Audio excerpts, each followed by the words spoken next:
Capítulo 5 Linguagem cartográfica e leitura de mapas. Na hora de viajar é sempre útil ter um mapa da região que vamos visitar ou das estradas que vamos percorrer. Muitas vezes também precisamos, no dia a dia, consultar um mapa ou um guia da cidade para localizar uma rua ou um bairro. Para ler um mapa ou uma carta, precisamos conhecer a linguagem dos mapas ou a linguagem cartográfica. Na imagem acima, Mapa Turístico de João Pessoa, PB, 2016. Tipos de mapas ou cartas. Os mapas e as cartas são o resultado visível da representação do espaço geográfico pela cartografia. Segundo o Instituto Brasileiro de Geografia e Estatística, IBGE, mapa é a representação no plano, normalmente em escala pequena, dos aspectos geográficos, naturais, culturais e artificiais de uma área tomada na superfície de uma figura planetária, delimitada por elementos físicos ou político-administrativos, destinada aos mais variados usos, temáticos, culturais e ilustrativos. O IBGE considera a carta a representação no plano, em escala média ou grande, dos aspectos artificiais e naturais de uma área tomada de uma superfície planetária, subdividida em folhas delimitadas por linhas convencionais, paralelos e meridianos, com a finalidade de possibilitar a avaliação de pormenores, em grau compatível com a escala. Portanto, a diferença entre as duas representações está na escala utilizada para a sua construção. Os mapas são produzidos em escala menor e contêm representações mais generalizadas. Essas características podem ser observadas, por exemplo, no mapa do Brasil representado ao lado. Já as cartas são construídas em escalas maiores e, por isso, apresentam alto nível de detalhamento, como as cartas náuticas, as cartas cadastrais urbanas e as de navegação aérea. Veja ao lado e abaixo um exemplo de carta náutica.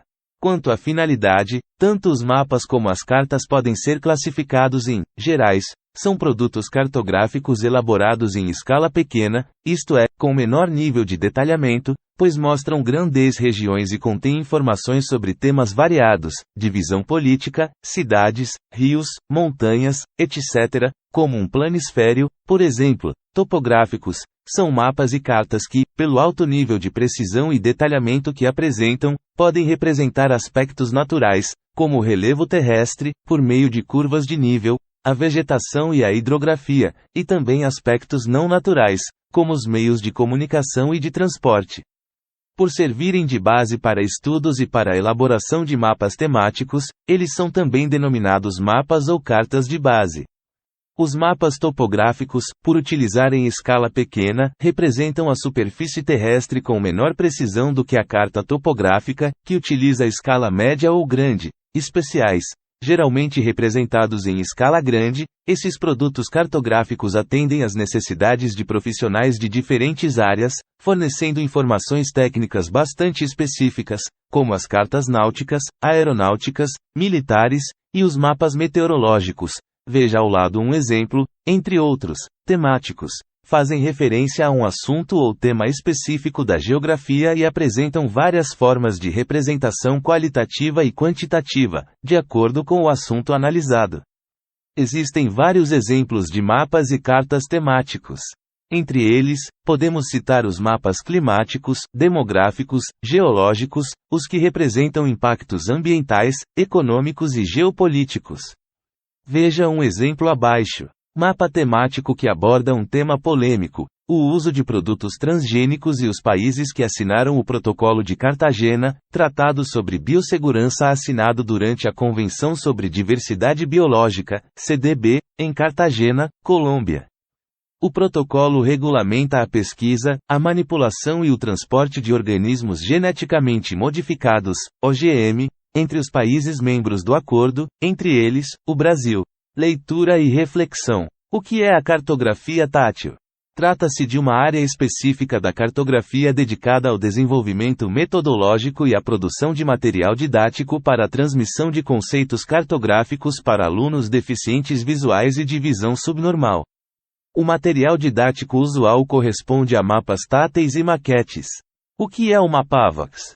O Mapavox é um software desenvolvido para ser uma ferramenta complementar nas aulas de geografia e cartografia aos alunos com deficiência visual, através da utilização de maquetes táteis que representem cenários do mundo real. Desenvolvido para ser utilizado em microcomputadores com sistema operacional Windows 95 ou superior, ele possibilita a integração de maquete tátil ao sistema de síntese de voz, DOSVox, permitindo assim, a emissão de sons, textos e imagens pré-programados e a criação e a edição de novos textos. Bastante versáteis, as maquetes geradas acopladas a um computador munido do programa Mapavox permitem ao usuário programar a inserção e a emissão de informações sonoras sobre a área tocada. As informações são acionadas por sensores presentes na maquete, que se conecta a um microcomputador por meio do Mapavox. Desse modo, a transmissão dos dados pode ser iniciada por um toque do usuário ou por comandos no micro. Atualmente, no Brasil, o sistema Mapavox integrado à maquete tátil representa o que há de mais avançado na área da cartografia tátil e o que mais se aproxima dos produtos com recursos sonoros gerados em pesquisas internacionais para pessoas com deficiência visual. A inovação desse sistema consiste, principalmente, nos métodos de inserção de informações sonoras, na facilidade de operação do software Mapavox, nos métodos simples e eficientes de construção e inserção dos circuitos sonoros nas maquetes e no baixo custo da tecnologia empregada. As informações sonoras podem ser gravadas pelo gravador de som do Windows, com o auxílio de um microfone. Esse recurso permite que o usuário grave as informações no idioma que deseja, bem como realize mixagens de sons diversos disponibilizados em meio digital, como, por exemplo, rugidos de animais, barulho de rios, chuvas, entre outros. O programa Mapavox também possui um editor de texto, em português, no qual o usuário pode digitar as informações que deseja. Essas informações são disponibilizadas através de uma voz sintetizada.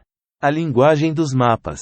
Na representação da superfície terrestre, os cartógrafos usam uma linguagem própria a linguagem dos mapas, ou a linguagem cartográfica.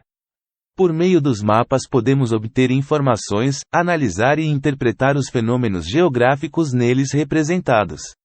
Linguagem cartográfica, conjunto de símbolos e convenções que permitem a elaboração de mapas e facilitam a sua leitura. Para facilitar a leitura e a interpretação dos mapas, convencionou-se utilizar uma padronização universal de símbolos e cores. Dessa forma, os mapas podem ser compreendidos por todos, indiscriminadamente. Esses símbolos podem representar aspectos físicos, humanos, sociais e econômicos, entre outras realizações da sociedade no espaço geográfico. Permitem também estabelecer relações entre esses aspectos e chegar a importantes conclusões. Veja o exemplo abaixo. A maior parte dos mapas apresenta a rosa dos ventos ou uma seta indicando o norte. De modo geral, quando não há essa indicação, convencionou-se que o norte situa-se na parte superior do mapa.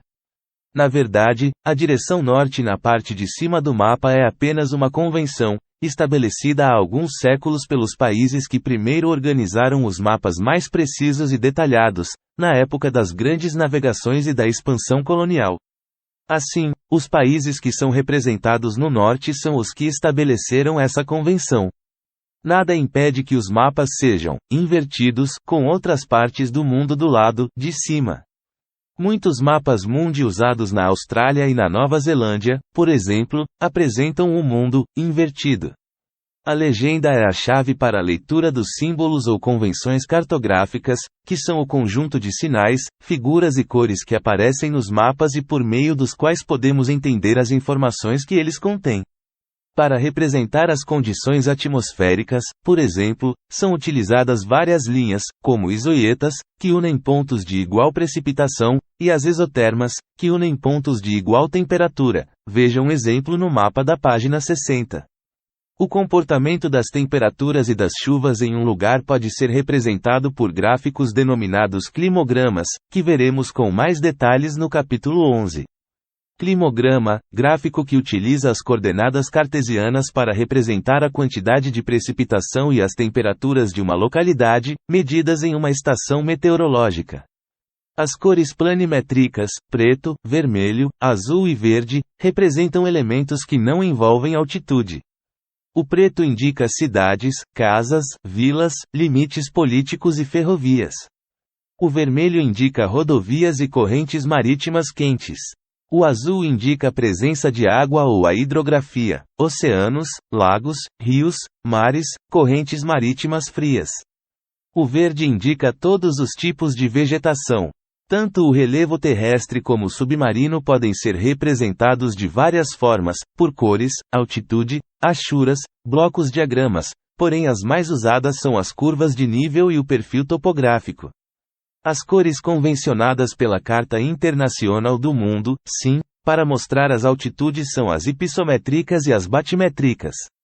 As hipissométricas, verde, amarelo, marrom, e, em alguns casos, violeta, violeta escuro e branco, indicam as cotas acima do nível do mar.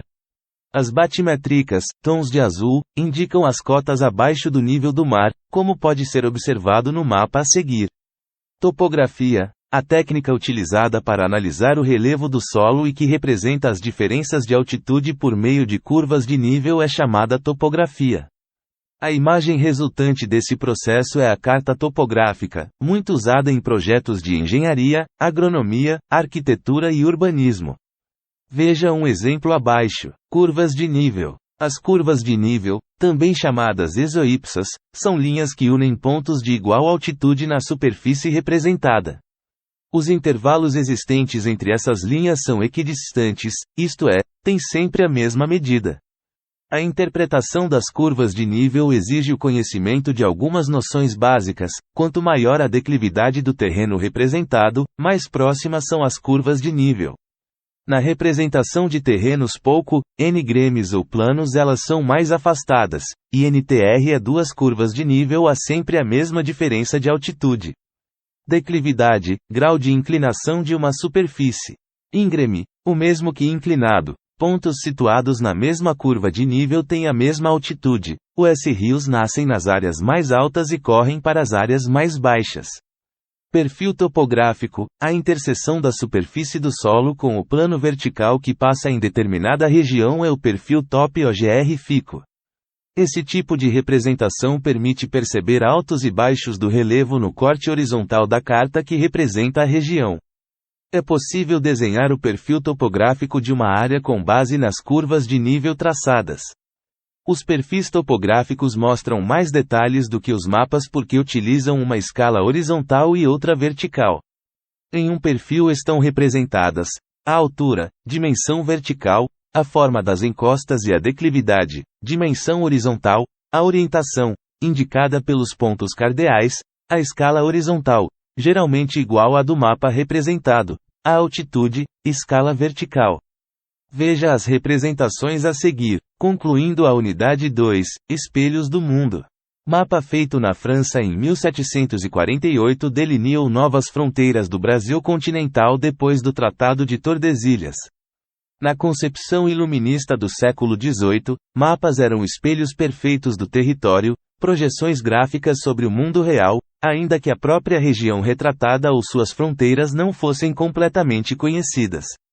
Assim pensavam o embaixador português em Paris, Dom Luís da Cunha, e o principal geógrafo europeu do período, o francês Jean-Baptiste Bourguignon d'Anville. Em 1724, ambos deram início a uma parceria que levou d'Anville a desenhar a Carte de l'Amérique Méridionale, impressa em 1748. Trata-se do primeiro mapa da América do Sul, ou América Meridional, que deu ao Brasil feições parecidas com as que tem hoje.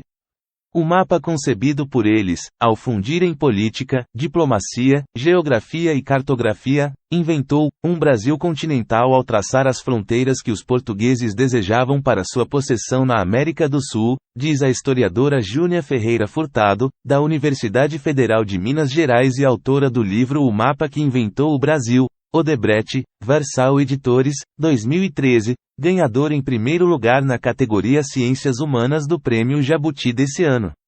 A configuração do território brasileiro havia sido acertada antes mesmo de sua descoberta. Em 1494, Portugal e Espanha assinaram o Tratado de Tordesilhas, em que se convencionou que as terras a serem descobertas situadas até 370 léguas a leste da ilha de Cabo Verde, no Oceano Atlântico, pertenceriam aos portugueses, e as terras a oeste dessa linha demarcatória imaginária seriam dos espanhóis. O descobrimento ocorreu em 1500, e no século seguinte, com o avanço da colonização e a exploração do território, a situação começou a mudar. As fronteiras acordadas em Tordesilhas foram empurradas para oeste em virtude da descoberta de ouro e pedras preciosas na região mais central do país. Dom Luís da Cunha, 1662 a 1749, sabia da importância que os mapas teriam nas negociações diplomáticas com os espanhóis para mudar as fronteiras na América Meridional a favor de Portugal. Também conhecia o esmero com que D'Anville, 1697 a 1782, fazia seus mapas. Dom Luís era um embaixador experiente, respeitado nas capitais europeias. Teve como pupilos Marco Antônio de Azevedo, que se tornou ministro de Assuntos Estrangeiros, e Sebastião José de Carvalho, o Marquês de Pombal. Já o francês era um desenhista com talento e gosto por mapas, que havia sido nomeado engenheiro e geógrafo do rei da França aos 22 anos. D'Anville era geógrafo de gabinete, erudito, que nunca saiu de Paris. Concebia suas cartas coligindo e estudando dezenas de documentos, outros mapas, relatos de exploradores e viajantes, dados de astrônomos, matemáticos e cosmógrafos. Com essas informações ele montava mapas muito próximos da realidade. E foi assim, com a preciosa ajuda de informações sigilosas passadas por Dom Luís, além do conhecimento que o português dispunha sobre o território brasileiro, que foi desenhada a Carte de l'Amérique Meridionale.